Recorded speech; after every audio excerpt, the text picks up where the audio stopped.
Okay, we're back, and we finished Jonah, and now we're starting a new book. My favorite part of starting a new book: background information. And we don't have a whole lot. I don't think. I mean, Also, I will say, don't ever say I don't treat you guys because we have colored blanks for you to write your answers in now. Very fancy, very Blue. expensive. Blue. Ooh, ah. I didn't notice the color until you told too much. Well, you have to look careful.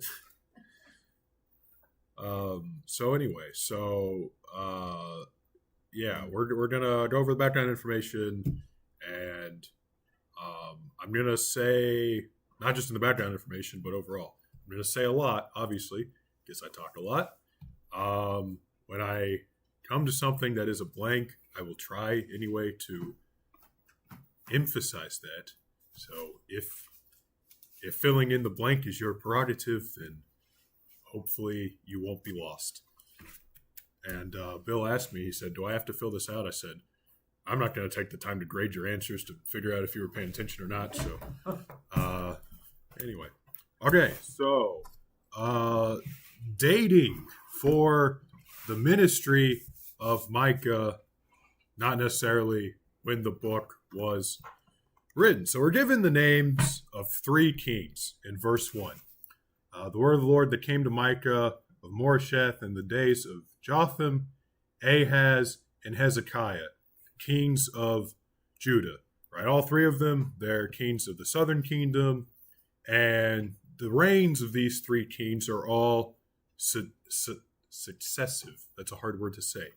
And they potentially even overlap each other a little bit, depending on, as everything gets debated, it's actually when these people reigned.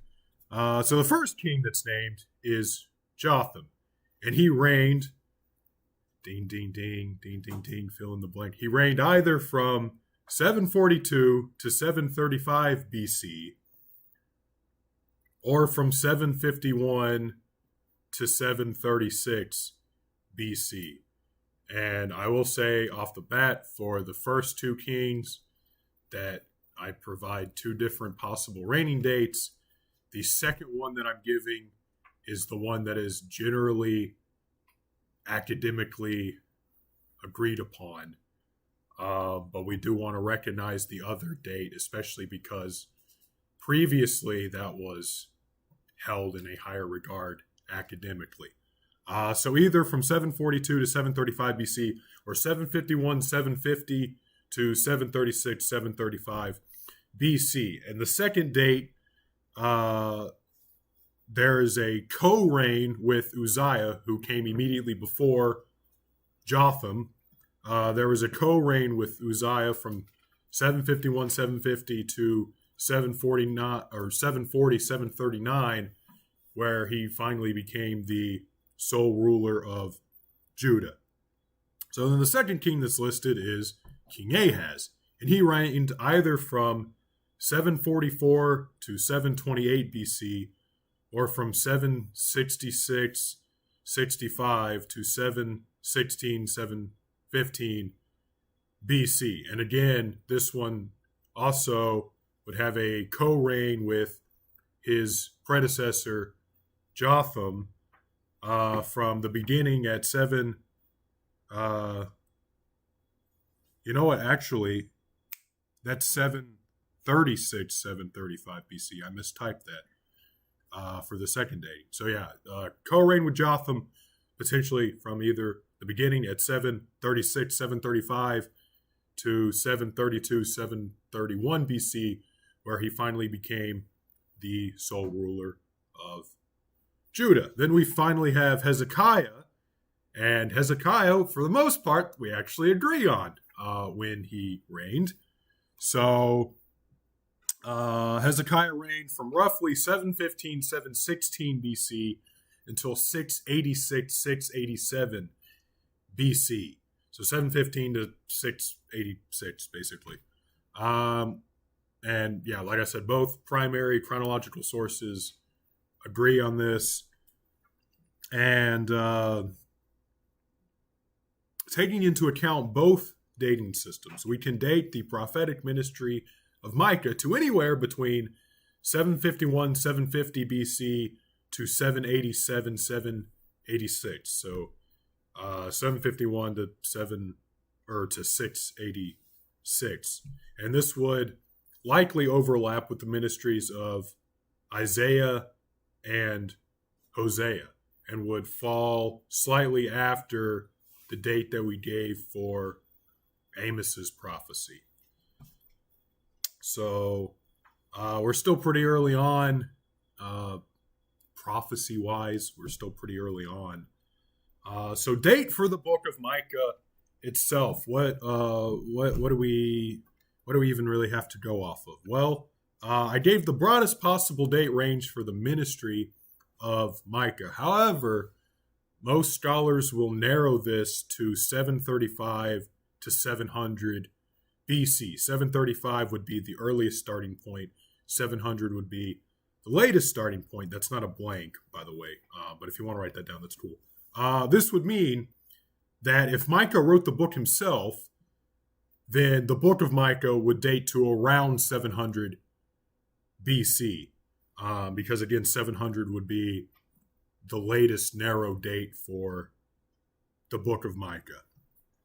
So that would be like the earliest possible date for the writing of the book, if Micah himself wrote it. However, if a later editor compiled information and the prophecies of Micah, and this would give us like the latest possible date for the book of Micah, we're still somewhere in the early 7th century BC, because Micah's prophecy in chapter 3, verse 12, therefore, because of you, Zion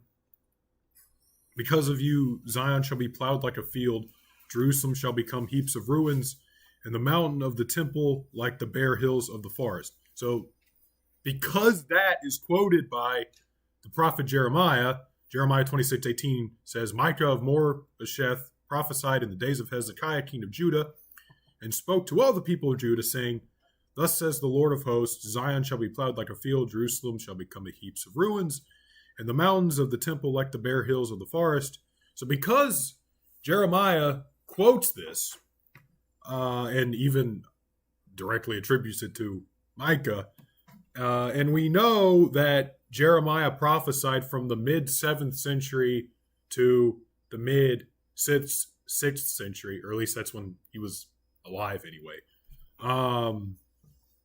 Then we know that, okay, obviously it has to be before this time, and also it can't be too close to the ministry of Jeremiah, because there has to be a little bit of room for this to become circulated in a commonly used verse. I mean, although it wasn't a verse, but a commonly used prophecy, enough for Jeremiah to include it and know about it.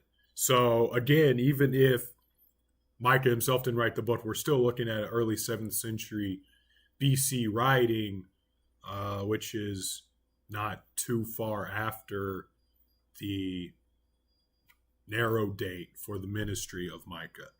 So all in all, what happened and when this was written all took place roughly the same time. The prophet Micah himself, what do we actually know about this guy? There's no blanks here because I didn't really know what to make a blank out of. But all that we're really given is the word of the Lord came to Micah of Moresheth. And where is Moresheth? Well, it's quite possibly the same Moresheth that we read in verse 14 of this chapter, which is called Moresheth of Gath. And this Moresheth of verse 14 has been identified, although there's, as with everything, debate onto how accurate this is, but probably, is pretty accurate. It's been identified as a location 25 miles southwest of Jerusalem. So but then again, we don't even know if this is the same Moresheth in verse 1 as in verse 14. So we can't even really say like that's where he's from. Yeah, both the location of verse 14's Moresheth and whether or not this is even the same Moresheth as Micah's home is unknown for certain.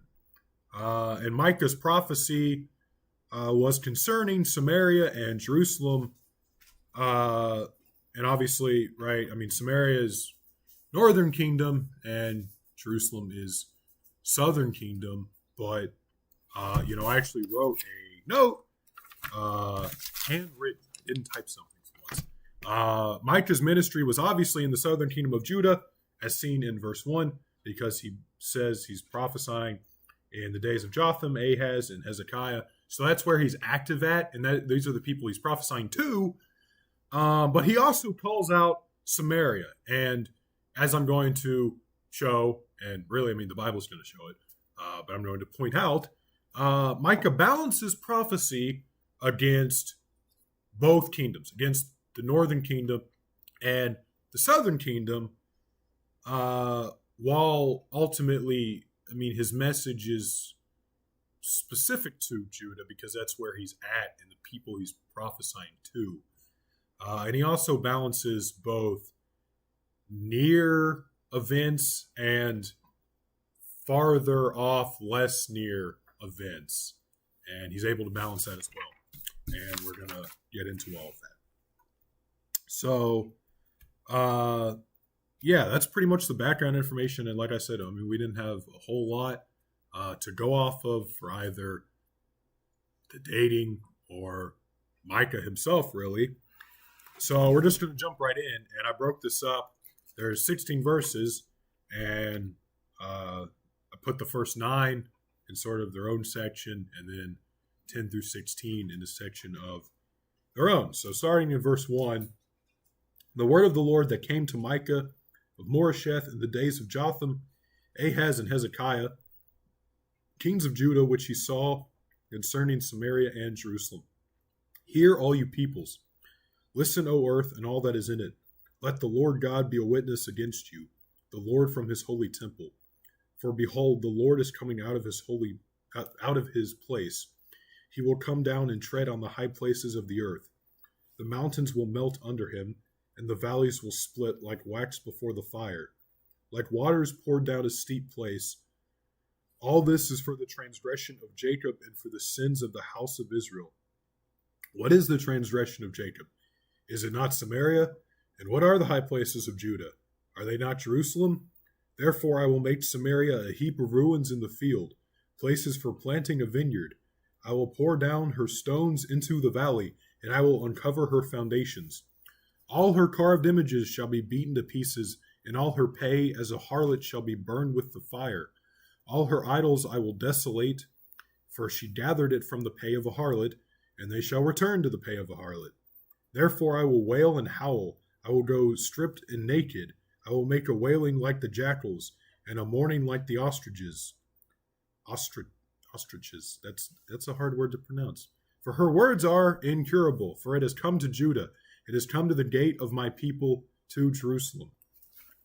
Okay, so, it seems pretty straightforward. If you've been with us this whole time, you've seen a lot of, we're going to destroy this place, we're going to kill these people, bad stuff's going to happen. We're kind of used to it at this point.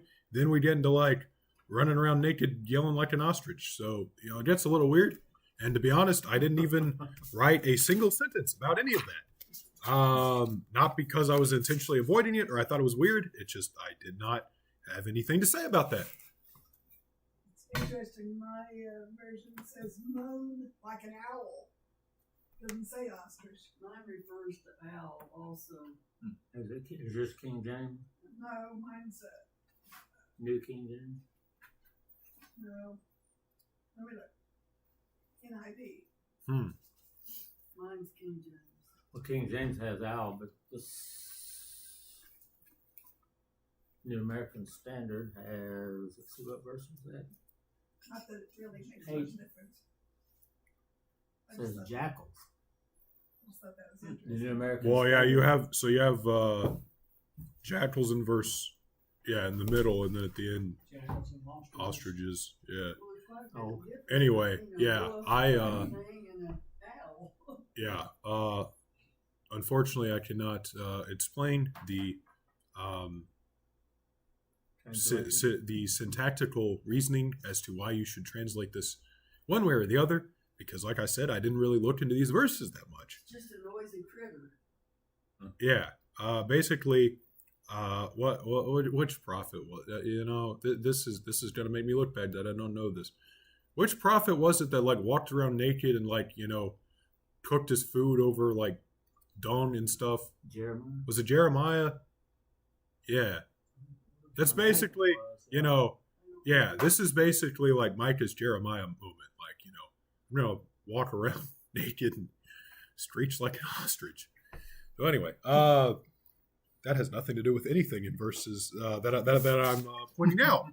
But anyway, okay, so I have yeah, you sidetracked me. I have some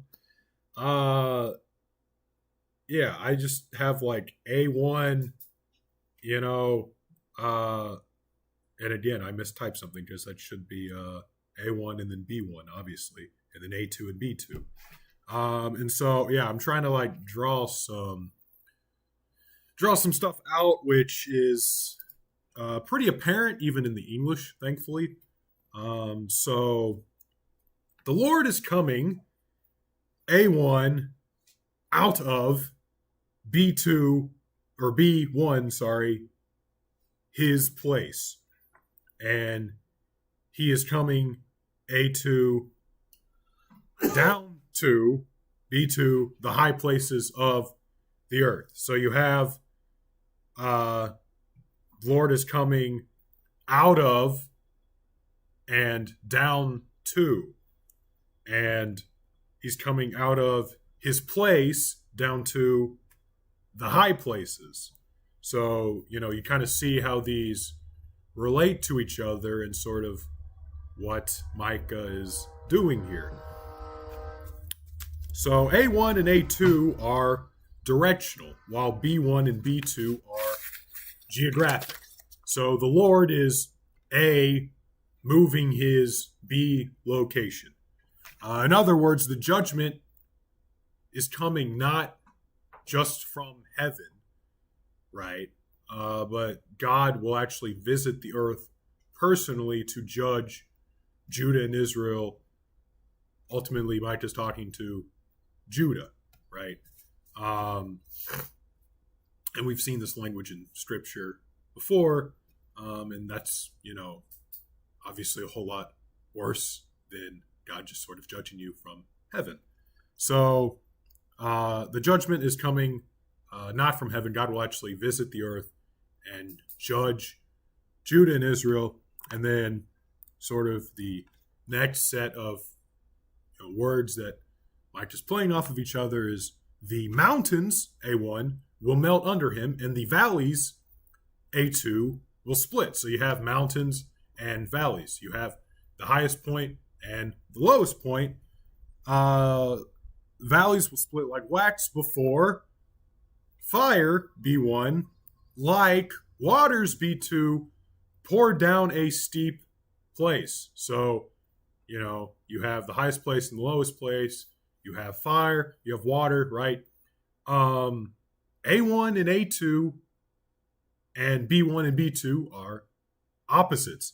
And in other words, this is saying that every place will be judged in every way, or at least like to, sort of like the fullest extent anyway. This is sort of the totality of judgment, not only in the reach of the judgment, but also in the effect of that judgment. And so all of this judgment, is coming, verse 3, out of God's holy place. But this word in Hebrew can also be translated, and really probably should be translated, as is about to come. It's a certain verb tense in Hebrew that is near future. And this translation is actually preferable, not only because of the nature of biblical prophecy being relevant to the hearers, right? Most prophecy is not something so far off that like no one listening to the prophecy will ever experience anything about it. But it's often of like soon coming judgment or something very quickly happening. Not, the translation for this is about to happen is preferable, not only because of that, but also due to the fact that if Micah's message was given around 700 BC, think about this. Jerusalem finally fell in 587 BC, which is actually, that's a while. That's a while later. But bump it up a couple of years. War with Babylon began as early as 601 BC, a mere 100 years after Micah's message. War with Assyria came in 701 BC, which is like the exact same time as, kind of Micah's message. So, the end of our narrow dating for Micah's ministry. And Assyria, right, though is often associated with judgment on the northern kingdom, obviously also attempted to take the southern kingdom. And while they failed to take Jerusalem, they caused a lot of damage, killed a lot of people, deported a lot of people. So, judgment to Judah also came from Assyria as well as Babylon. So the nature of Micah's message is relevant to the people he's talking to. It's not necessarily something like, well, this doesn't really affect you, but like your great grandchildren will, they're all going to die, right? And we see that it's directly pointed at the people he's talking to, because when we come to something like verse 16, make yourself bald and cut off your hair because of your precious children. Enlarge your baldness like an eagle, for they shall go from you into captivity. Right?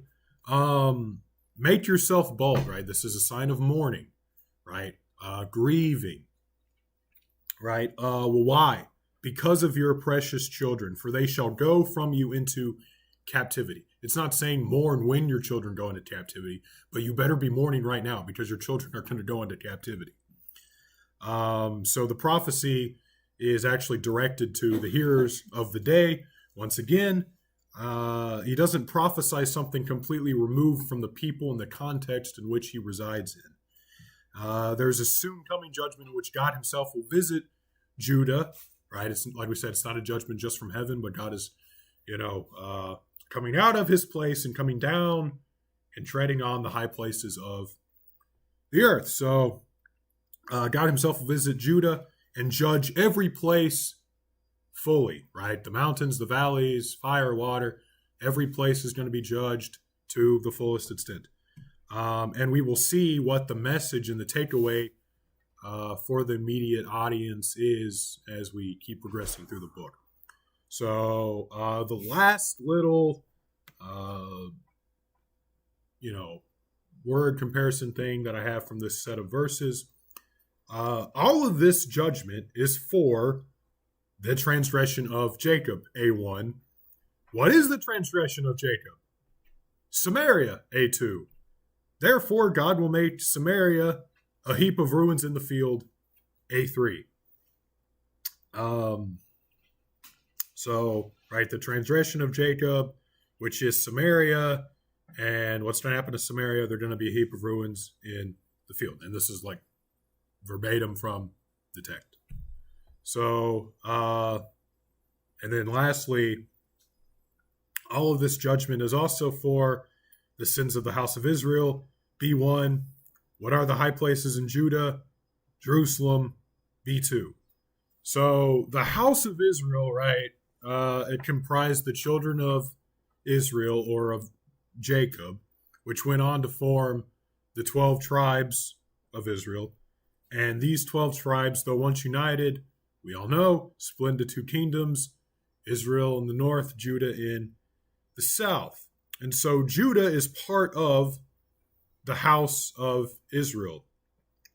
And so when it says, the sins of the house of Israel, well, I mean, it's just as easily talking about the southern kingdom as it is the northern kingdom. The transgression of Jacob, once again, he's just as easily talking about southern kingdom as it is the northern kingdom. So once again, we have a soon coming judgment. God will visit Judah personally. We have a judgment that is both full and complete. And now we have the reason given for this judgment. Samaria and Jerusalem.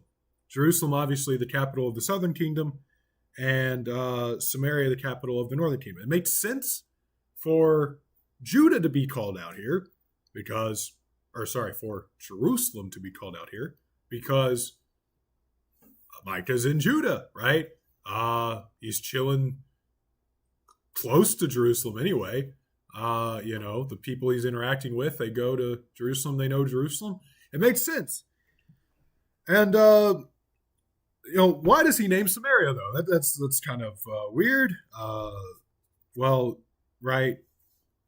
Why was this named alongside Jerusalem in a prophecy most likely given to Judah? A certain translation, and I'm just going to point this out, it's not a very literal translation. It's kind of loose. But it translates this as, who is to blame for the wrong things Jacob has done? Samaria. Who is to blame for the high places where Judah's people worship other gods? Jerusalem. Excuse me. So in other words, the judgment itself is not necessarily because of Samaria, which is in the northern kingdom, but because of the people in the southern kingdom who are being influenced by Samaria, which is in the northern kingdom, and also Jerusalem in the southern kingdom.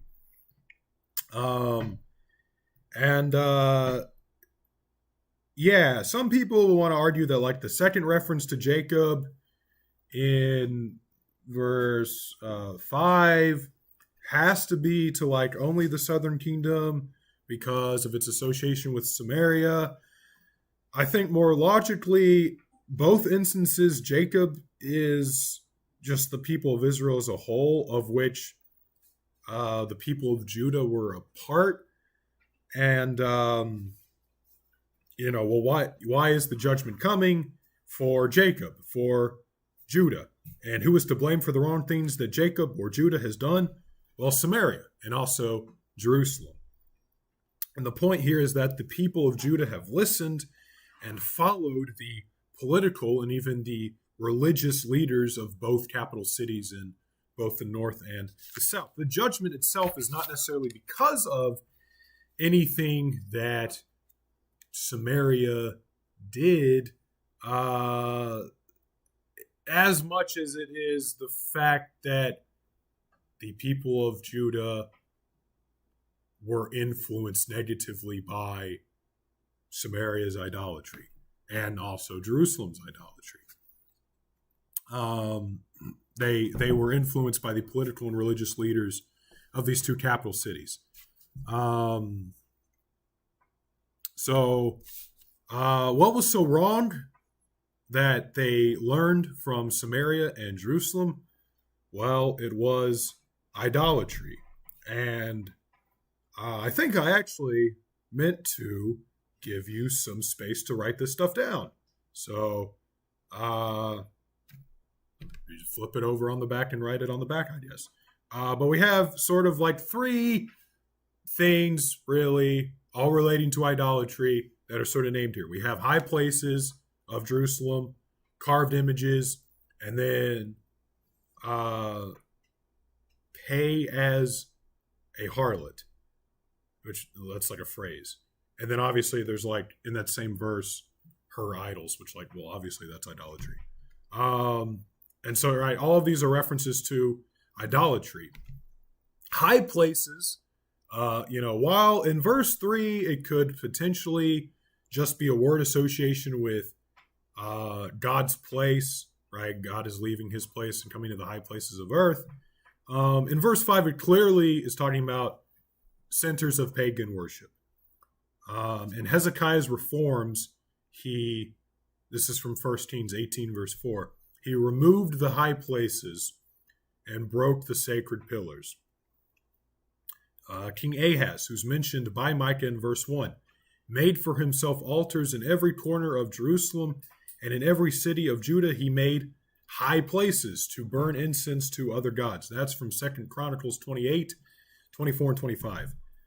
So we see in both instances in Kings and Chronicles, high places referring to centers of pagan idol worship.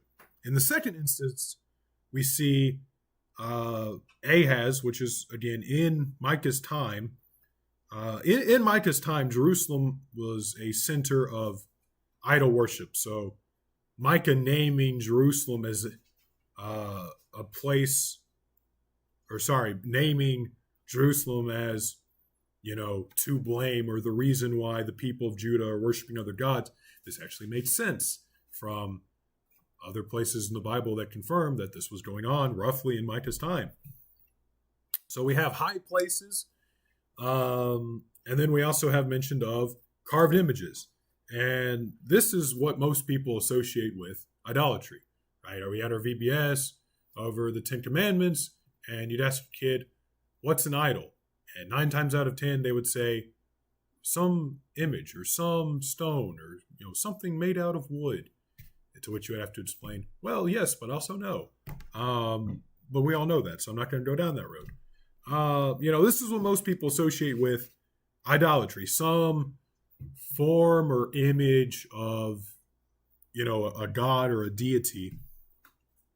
And the same verse from 2 Kings that I read about Hezekiah, it also talks about him cutting down the wooden image. So, right, once again, Micah's message is in line with what was actually happening, roughly in Micah's time. You have idolatry in the high places with Ahaz. You have idolatry in the form of, images in Hezekiah's time. And then, right, finally we have the mention of pay as a harlot. This is from verse 7. All her pay as a harlot shall be burned with the fire, for she gathered it. All her idols I will lay desolate, for she gathered it from the pay of a harlot, and they shall return to the pay of a harlot. I'm not going to lie, wasn't really sure what this meant when I first read this. So in ancient times, people would give or would pay temple or altar prostitutes, the pay of a harlot. That's what they would pay them. And it was part of pagan fertility rituals that they would have with these altar or temple prostitutes. And so when it says, all her idols shall return to the pay of a harlot, all the idols taken from Israel or Judah will be used once again as pay for temple prostitutes by the returning armies who have invaded Israel and Judah, most likely Assyria. So, and this one, there obviously is mention, in the Bible forbids prostitution often because of its association with idolatry. Most of this comes just from extra biblical sources of Philistine, Canaanite, all that sort of thing, temple prostitution.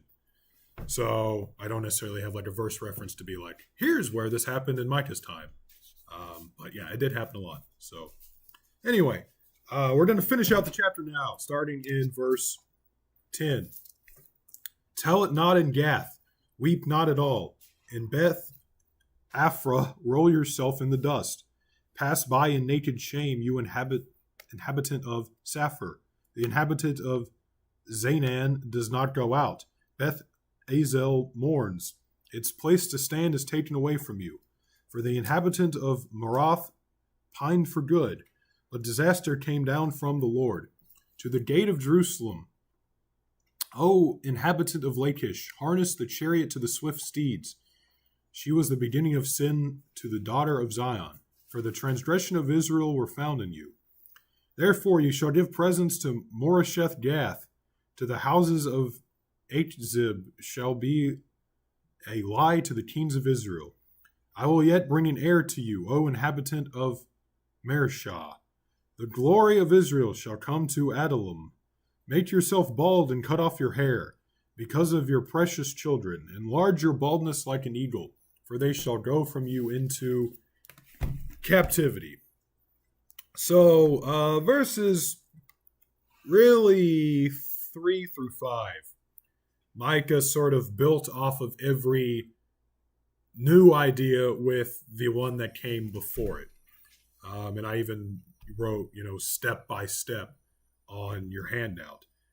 Micah's sort of building an argument, or rather building a prophecy against Samaria and Jerusalem and the people of Judah who listen to Samaria and Jerusalem. And in verses 10 through 16, Micah's using a lot of wordplay, play on words, and we're going to list them and then sort of a little bit for each one anyway, kind of talk about it. So in Beth Aphrah, roll yourself in dust. And Beth Aphrah is literally house of dust. So in house of dust, roll yourself in dust. Then we have the inhabitant of Zanan does not go out, which is literally, Zanan is literally going out. So the inhabitant of going out does not go out. Those who live in Maroth find disaster from the Lord. Marath sounds like, anyway, good. So those who live in good, they're not finding good, they're finding disaster. Give presents to Moresheth Gath, which literally is possession of Gath. The house of Achzib shall be a lie or a deception to the kings of Israel. You probably can guess it, but Achzib is literally lie. So the house of lie shall be a lie to the kings of Israel. And then finally, I will bring an heir or a conqueror to you, O inhabitant of Mareshah. Mareshah is literally inheritance. So, O inhabitant of inheritance. So, what does all of this mean? What does all of this entail? For each given location, there's somehow a word play with the location's name, either because of what the word means or how the word sounds. And I didn't even list all of them. By the way, there's more you could go into if you want to be really nerdy. Right, so you have those who are living in the house of dust, and they're told to roll in the dust. Rolling in the dust, much like baldness that we talked about earlier, it's a sign of mourning, a sign of grief. So, these people, they're going to be mourning and grieving for the disaster. That's for the next one, for the disaster which came down from the Lord. The next one, the inhabitant of going out does not go out. And in verse 11 is the one where specifically there's like at least two other word plays, but I kind of skipped over them. Those who live in good will find not good, but disaster. And this verse should be translated as a future event. So, but disaster will come down. So, like the New King James anyway says, for the inhabitant of Maroth pined for good, but disaster came down from the Lord to the gate of Jerusalem. Really, syntactically, grammatically, whatever, this should actually be translated as a future event, but disaster will come down from the Lord to the gate of Jerusalem. This makes sense not only like from a Hebrew language standpoint, like I said, but also, I mean, historically, historically for us anyway, because we are living in 2023, we know that at the time of writing anyway, it was a future event that disaster would strike the gates of Jerusalem in 587 BC when Babylon came, but also, like I said earlier, as early as 701 BC with Assyria, right? Assyria was not successful in their siege against Jerusalem, although they won't, I guess. They did, anyway, claim, victory in the sense that they accomplished their military and political goals. But, they never fully succeeded in their siege against Jerusalem. However, obviously, to have a siege, that means you reach the walls of Jerusalem. So, disaster will come down from the Lord, even to the gate of Jerusalem. Yeah, that came as early as 701. So this was like very close to when Micah was actually prophesying. So the people are told to give presents to the possession of Gath. The idea here is like bridal or wedding presents. Judah was to give presents, perhaps even the city of Moresheth itself, to who? Assyria, probably. Moving on, the house of Lai shall be a lie to the kings of Israel. So the people of Achzib or Akzib, they're not going to aid the kings of Israel against their enemies. Once again, likely Assyria, right?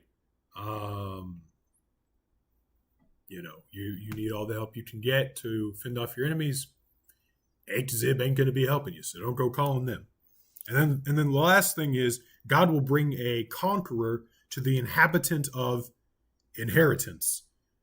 So Assyria again is likely being referred to, and if that's the case, then the conqueror would be King Sennacherib of Assyria. And once again, we often associate Assyria as judgment against the northern kingdom, but Assyria reached to the gates of Jerusalem, like verse 12 talks about. And so Micah's condemnation of towns in both the northern and the southern kingdoms made sense, because the prophesied judgment would also be in part against the northern and the southern kingdoms. Captivity, which is mentioned in verse 16, would obviously come against both the northern and the southern kingdoms, but we often like to split it up. Well, we have the Assyrian captivity, and we have the Babylonian captivity, and the northern kingdom had theirs, and the southern kingdom had theirs, and that's the way we like it. In reality, right, Sennacherib was successful in deporting a large amount of Judeans, people who lived in the southern kingdom of Judah, during his time in 701 BC, even though he was unsuccessful in actually taking the southern kingdom itself, or at least taking Jerusalem anyway. And obviously later on in the Babylonian exile, many more people were exiled from the southern kingdom. So in this sense, Micah is actually able to balance the near future prophecy, the relevant message for the audience that he is preaching to. It's not, 200 years from now, your great grandkids are going to die. Y'all don't have to worry about anything. He's able to balance there's like a very real threat to you in like the next, half a century. And also at the same time, balance far off prophecy, right? I mean, it's something that's going to be fulfilled by Assyria in part, but we also know, right, the Lord is coming out of his place. He will come down. He'll tread on the high places of the earth. The mountains will melt under him. The valleys will split like wax before the fire, like waters pour down a steep place, right? And we talked about you have the mountains and the valleys. So that's like all of Judah. You have fire and you have water. That's like every way to be judged. Judah's going to be judged, or at least they're going to be judged in full. So, right, in that sense, right, the prophecy probably wasn't fulfilled until, when Babylon came along.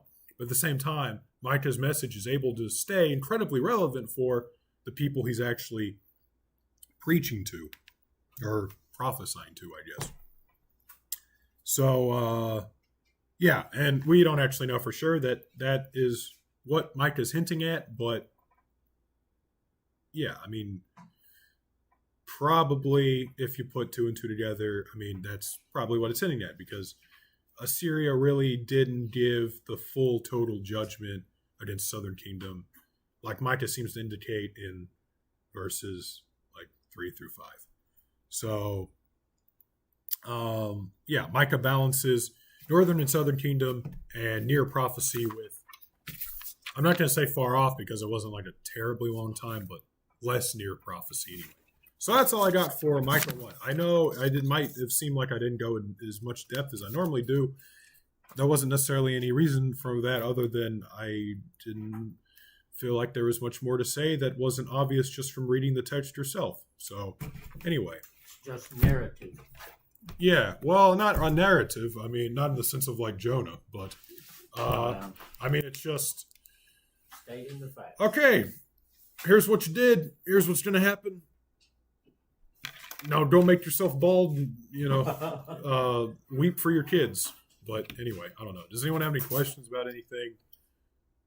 Anything I didn't cover, or anything I did cover that was confusing? All right, well, we'll hand it over to Lester for the prayer.